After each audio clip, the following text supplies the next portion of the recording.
a todos, eu sou Andréa Pereira, médica nutróloga da Oncologia e Hematologia do Hospital Israelita Albert Einstein, sou cofundadora da ONG Obesidade Brasil, tenho doutorado pela Unifesp e pós-doutorado pelo Instituto Israelita de Ensino e Pesquisa, estou aqui super bem acompanhada pelo chefe Luiz Escava.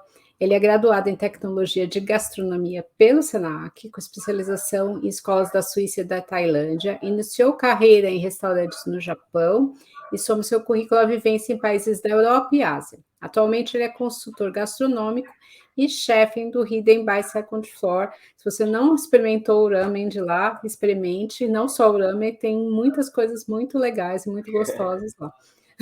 Então, eu queria começar, né, a gente está fazendo esse mês sobre a gastronomia e a saúde. Então, assim, o ramen, né, nem todo mundo conhece, nem todo mundo sabe o que é, a gente vai falar bastante dele, mas o que eu queria saber é quando que você começou a se interessar pela gastronomia? Quando que isso apareceu aí na sua vida? Legal, doutora. Primeiro, muito obrigado pela oportunidade, pelo convite. Gastronomia, para mim, começou, acho que desde a infância, né? A gente sempre fala, é bem, como vamos dizer, acho que veio da minha avó, né? Isso é meio que todo mundo acaba. A maioria dos chefes fala da avó, é interessante isso. Parece até meio clichê, né? Mas começou literalmente, porque eu, na verdade, fui criado pelos meus avós, praticamente, né? Meus pais trabalhavam muito, a gente é de sítio, né? Interior de São Paulo. E aí quem cozinhava fazia almoço e a gente comia, na verdade, a sobra do almoço como janta, né? Mas foi minha mãe, foi minha avó, né, que começou cozinhando em casa e tal, e eu vi ela no meio das panelas. E é muito legal, porque em casa a gente, como é sítio, então a gente tinha horta, né?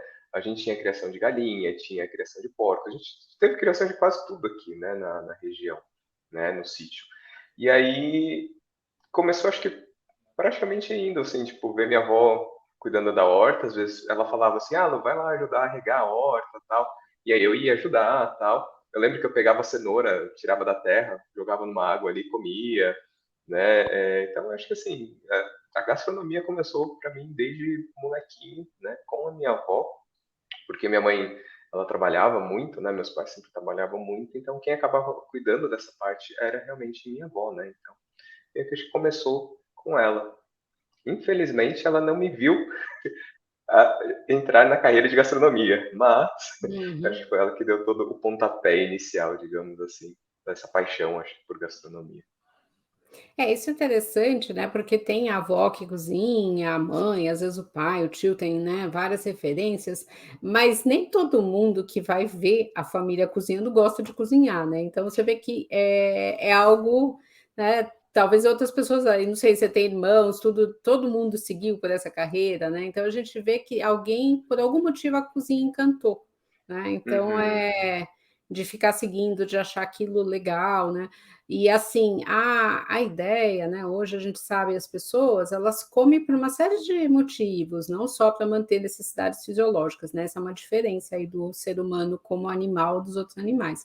E uma das coisas que a gente busca realmente é prazer na comida, compartilhar, né, com a família, compartilhar com os amigos. E muitas vezes a gente escuta que só alguns tipos de comida são saudáveis, que só alguns tipos de comida não engordam, né? Então, acho que é bem interessante a gente conversar de comidas que são diferentes, né? Como de você, eu particularmente, né? Eu acredito que é importante o equilíbrio e que você pode sim comer de tudo, né, desde que você não exagere em nada. Então, acho que é muito importante. Agora, para quem está nos ouvindo, a gente sabe que aqui em São Paulo a gente tem uma cultura oriental muito forte, né? E as pessoas conhecem muitas comidas diferentes, mas a gente acaba aparecendo aí no Brasil inteiro. Então, eu queria que você explicasse o que é ramen e como surgiu na sua vida. E qual que é a diferença do ramen para o lamen, se tem diferença. Tá, vamos começar pela polêmica, então. Tá? Eu acho que assim, uma coisa que as pessoas ainda confundem muito, né, digamos assim, principalmente, acho que agora não tanto, mas até um tempo atrás, todo mundo falava, lamen é igual miojo, né? Aqueles de saquinho, né? E que você faz em 3 minutos e tal. Mas o mais engraçado é que, assim, a finalização, realmente, ela se faz em 3 minutos, né? Mas é que eles não veem sim, todo o processo por trás, né, do prato, né, em si. Né? Então, eu acho que essa é uma primeira coisa acho que muito importante, né? A gente tirar a diferença entre miojo, né? O miojo sim lamen, né? E o ramen, que é o que é servido em restaurantes e tudo mais, né? Eu acho que esse eu acho que é o primeiro ponto. O segundo ponto, eu acho que é muito importante, que existe, né? As pessoas às vezes falam assim, ah, lamen ou é ramen, né? Qual das duas grafias a gente usa, né?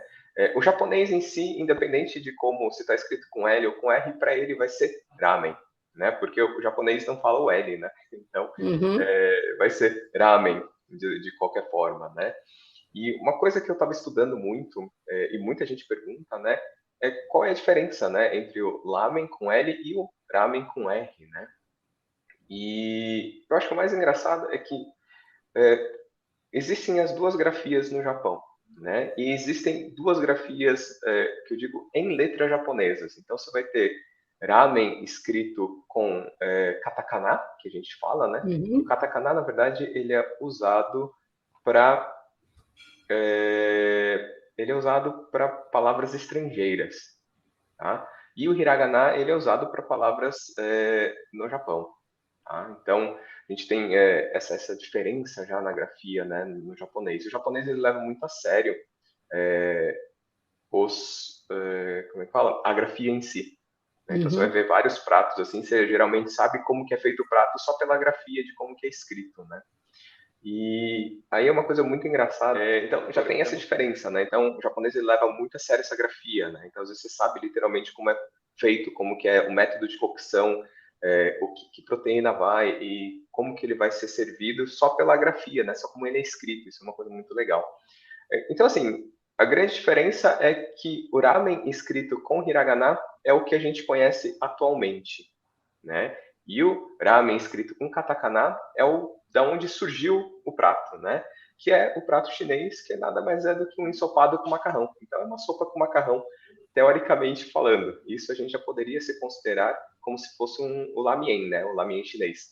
uhum, Então, a grande diferença seria, então, a escrita, né? Se ela é em katakana, ele é muito referente ao prato tradicional chinês, né? Que é mais um ensopado realmente, mais macarrão, né? E a gente tem a grafia então com o hiragana, que ele é a adaptação que o japonês fez desse prato chinês, né? Que daí ele acabou usando mais.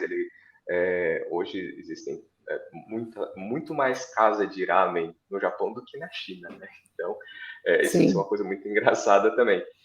E então assim, eu acho que um pouco da diferença entre o Lamien e o Ramen os tópicos de prioridade, digamos assim, né? A gente fala que sempre o chinês, o foco dele sempre foi em ingrediente, né? Por causa que ele precisava ter ingrediente muito fresco para conseguir um prato muito bom, muito saboroso, né? Se a gente for pensar que antigamente não tinha geladeira, como armazenar e tudo mais. Então ele dava muito valor para isso, né? Segundo, era o macarrão, né, que tinha toda a técnica de abrir na mão, né, e tudo mais. E aí depois vinha o caldo, que era onde se cozinhava tudo isso, você acabava só temperando com shoyu, né, esse caldo onde se cozinhava tudo isso, e se transformava na sopa, né, no suco que a gente conhece hoje no ramen. Tá?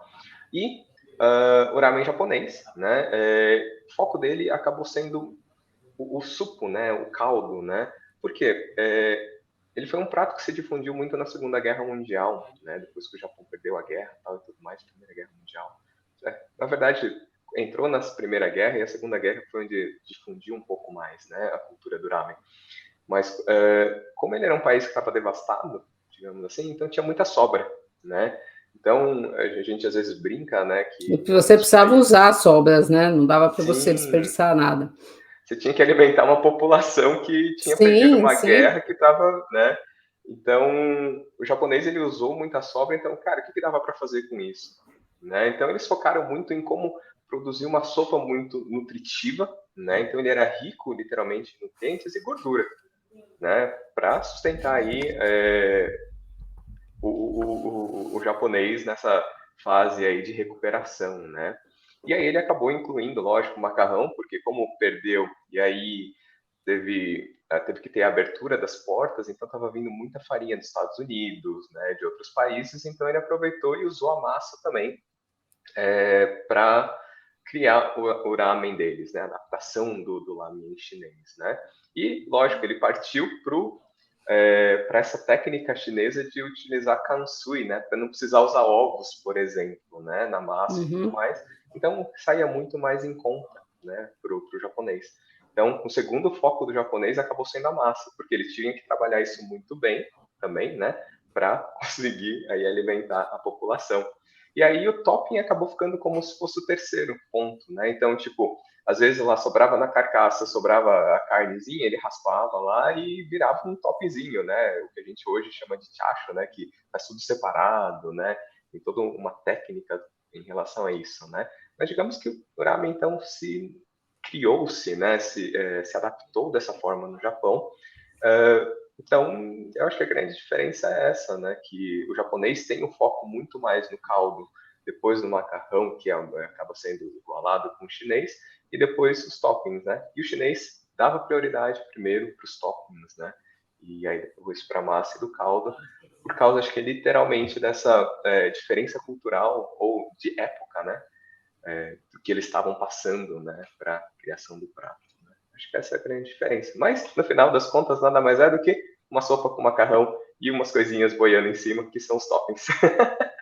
É interessante porque é um prato completo, né? Você tem a gordura, você tem a proteína, você tem o carboidrato.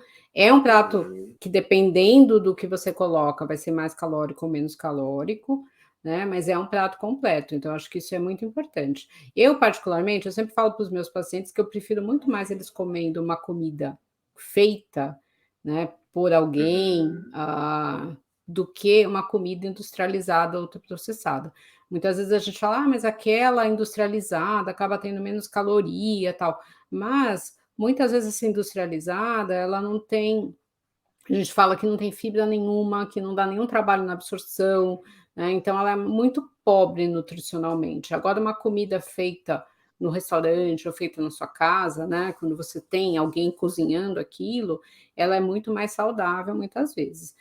Mas Uhum. isso vai depender também da escolha dos ingredientes, então eu queria te perguntar isso, como que é feita a escolha dos ingredientes, né, você tem uma história interessante da alergia do glutamato, queria que você falasse um Ah, pouquinho disso, né? E se uhum. existem ingredientes orgânicos que você pode utilizar aí no ramen. Tá, legal. Bom, eu acho que isso é uma coisa acho que muito importante. Antigamente, eu também pensava muito em só ver caloria, né? A gente às vezes acaba não se preocupando com as outras coisas, né? E uma coisa que eu aprendi muito com a minha esposa atual, né? A gente começou namorando e ela que me ensinou tudo isso, hoje é minha atual esposa, ela me fez comer comida, literalmente. Eu via até o ramen de uma outra forma, eu via mais o ramen como uma forma de negócio, né? E aí quando eu acabei descobrindo, né, até a alergia com glutamato, essas coisas, eu comecei a ver um pouco a comida de uma forma assim, pô, talvez eu consiga ajudar as pessoas também do jeito que é possível num restaurante, né? Então a gente começou a correr atrás de ingredientes mais naturais, né, mais orgânicos até. Isso é uma coisa às vezes meio tem uma polêmica, acho que em cima disso, né, doutor, em relação aos Sim. orgânicos, né? Mas aqui no Brasil, por exemplo, a gente fala assim, é totalmente orgânico? Eu acho que a legislação em si do orgânico, ela aceita um nível de produtos, né? Uhum. Alguns Sim. aditivos, alguma coisa, porque assim, a nossa terra, né? Eu faço assim, que nem eu falo, aqui em Atibaia a gente tem uma horta orgânica, Uhum. né? Que a gente traz os produtos, né? A gente cultiva cebolinha, algumas coisas que é possível cuidar, fazer aqui, a gente faz, né? Só que assim, a nossa terra ela é muito ácida, né? Então tem muita coisa que às vezes não cresce. Então a gente tem que às vezes colocar farinha de ossos, né? E às vezes a farinha de ossos ela não é feita com o boi orgânico, digamos assim, né? Então eu Sim. acho que tem uma coisa muito interessante em relação a isso, assim, tipo, Tem até um nível aceitável, né, do que sim, você, porque senão fica quase impossível, né, a gente sabe disso. Então fica quase, né, a gente fica limitado, né, a Uhum, alguns produtos, né. Então a gente procurou pequenos produtores que pelo menos têm um cuidado muito grande com a produção deles, né. Eh, São todos orgânicos? Não. A gente sempre dá preferência para que pelo menos não tenha químicos abusivos, né, e pesados assim demais para o organismo, né. Então a gente sempre dá preferência para orgânicos, que nem ovos a gente consegue orgânico, frango a gente consegue orgânico, que hoje já tem uma demanda acho que muito maior e um preço acessível, né, sim. para as pessoas, né. E para o restaurante também, porque o restaurante Uhum, ele tem que fazer uma boa comida, eu acho, né? Que você está saindo de casa e pagando por essa comida, então eu acho que a comida tem que ser inicialmente muito boa, muito gostosa. E eu acho que a gente tem, eu comecei a partir para esse lado de, ele precisa trazer também esse aspecto mais saudável, nutritivo para o meu cliente, né? Que é a forma que eu decidi ajudar é, essa coisa de mais saudável, né? Para a comunidade em si que a gente está inserida, né? Então, a gente partiu meio que para esse pressuposto de tentar trazer ingredientes bons que ajude também a comunidade, né? Então a gente pega geralmente de produtores muito próximos, né? De tipo Mogi das Cruzes, aqui de Atibaia, por exemplo, que são famílias pequenas. Então também para criar essa economia, né? Dos pequenos produtores, né? E conseguir utilizar produtos assim. E aí alguns outros, lógico, né? Alguns importados, porque tem produtos que não existem aqui no Brasil, né? Que nem as algas marinhas, né? Apesar da gente não tem o mesmo cuidado e o mesmo umami que a gente fala, né? O glutamato uhum, natural de alguns produtos. Então, alguns importados, né? Mas a gente dá preferência para os locais, né? É próximo, acaba sendo mais fresco e às vezes muito mais sim. barato, né? Do que você ir no mercado, por exemplo, e é um grande produtor. Então essa indústria já tá aí enraizada muito forte, né? No nosso, na nossa cultura, né?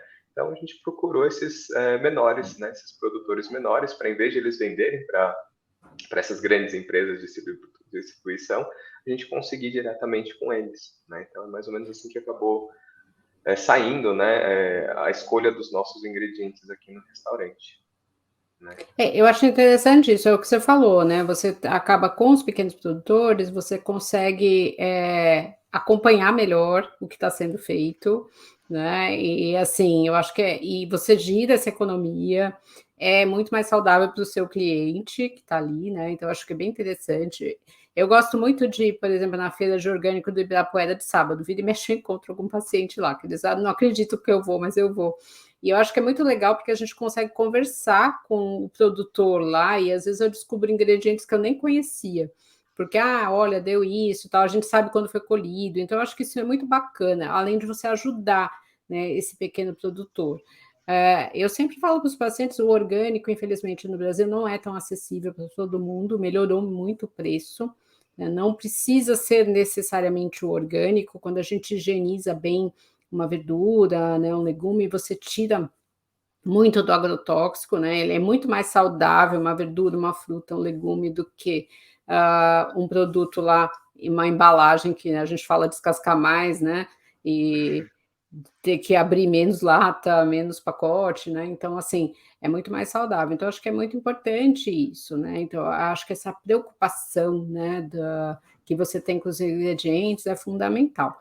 E para o cliente também ajuda bastante, né? Dele ficar, dele ir lá comer. Então, assim, é melhor uma comida restaurante do que uma comida industrializada, e muito melhor quando o chefe tem essa preocupação, né, da parte de saúde. Aqui é o que a gente falou, né? Em São Paulo, a gente tem uma cultura oriental muito forte. Você acha que o brasileiro gosta do ramen ou você acha que é mais realmente o oriental que procura, ou isso mudou ao longo dos anos? Essa é uma pergunta muito legal, doutora, porque eu acho que não só a cultura como a gastronomia, bom, faz parte, né? Tudo faz parte da cultura, né? Eu acho que ela era muito restrita antigamente para os asiáticos no geral, né? A gente hoje não tem só o descendente de japonês, né? A gente tem a maior comunidade do mundo de japoneses, né? É, então, e hoje a gente tem chineses e coreanos também, que tem uma comunidade muito grande. E se a gente Uhum, for pensar, acho que foi meio que de épocas, né? Antigamente era só voltado literalmente para a comunidade japonesa, mas hoje em dia, principalmente por causa dessa globalização e tudo mais, acho que está todo mundo procurando de tudo, né? Está todo mundo experimentando Sim. de tudo, né? E Mas que comida antiga... boa é comida boa, né, independente da origem. Concordo. Eu acho que Exatamente. e você acaba procurando cada vez coisas mais legais, né? Porque às vezes você experimenta num restaurante e você fala assim, aí você vai num outro assim e fala, ah, não, aquele talvez seja melhor. Aí você vai lá e fala, pô, come uma coisa diferente lá e acaba é, tendo essa curiosidade, né? Tipo, putz, como conhecer mais coisa, né? Conhecer mais Uhum, pratos e por aí vai. Mas antigamente era praticamente só japoneses. Na verdade, nem japonês, né? Se a gente for falar, pensar. Porque uma coisa muito engraçada também que eu vejo para o japonês a gente é Nikkei, né? A gente é uhum. descendente de japoneses, né? A gente não é Sim. japonês, né? E a cultura que a gente tem gastronômica aqui no Brasil, ela é uma adaptação. Tanto é que quando eu estive no Japão, por exemplo, o sabor é diferente, os produtos, os ingredientes são diferentes. Então, assim, e às vezes as pessoas que nunca foram para o Japão, por exemplo, né, tem muito do que é o japonês aqui no Brasil, né, que é essa Uhum. adaptação que foi feita, né, tanto para o paladar como de ingredientes, né. Tanto é que no Brasil a gente tem o me, não sei se você conhece aquela é tipo uma cerejinha japonesa bem salgada, em conserva, Sim. né? A gente Uhum. tem aqui o hana ume, que é feito com hibisco, né? Que como não se tinha essa cereja, né, japonesa, o japonês que estava aqui adaptou com a flor de hibisco, né? E chega num sabor muito similar, que no Japão não existe, Sim. né? Então isso é uma coisa muito engraçada que então eu acredito que era muito fechado na comunidade japonesa, mas que hoje que nem meu restaurante, hoje eu tenho praticamente 50-50%, né? Eu digo 50% de asiáticos no geral, né? E Uhum. 50% dos brasileiros que estão ali procurando um ramen ou procurando uma comida japonesa diferente, porque até então era sushi, né? O Sim, sushi que era. exatamente. Sushi e o sashimi, só sabia disso, né.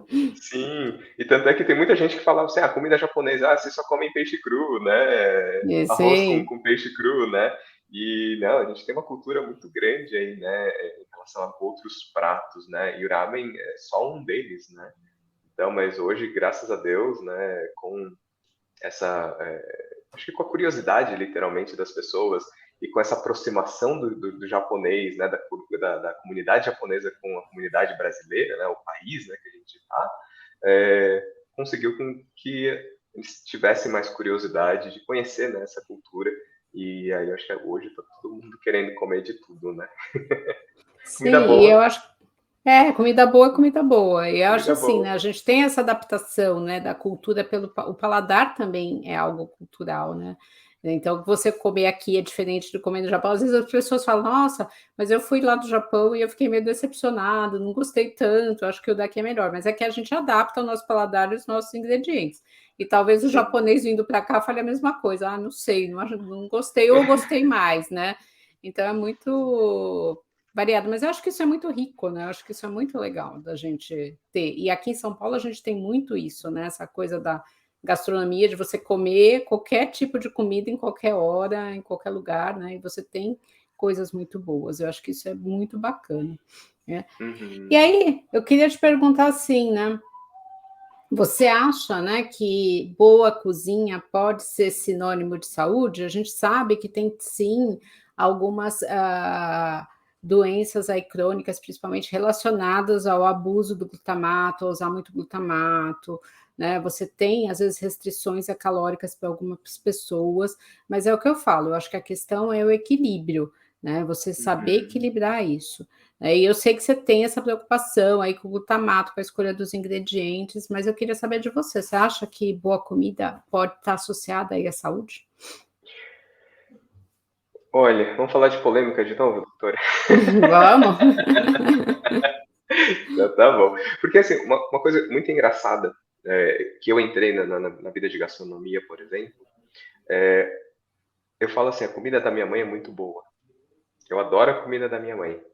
Só que, assim, hoje eu como profissional de cozinha e uma pessoa que tem alergia a glutamato, que eu não posso consumir glutamato monossódico, por exemplo, né, ou industrializado,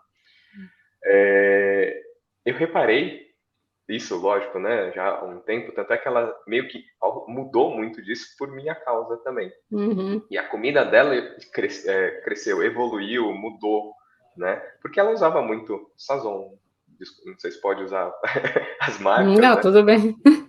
Que tem muito glutamato monossódico, ela usava caldinho quinoa, que tem muito glutamato monossódico.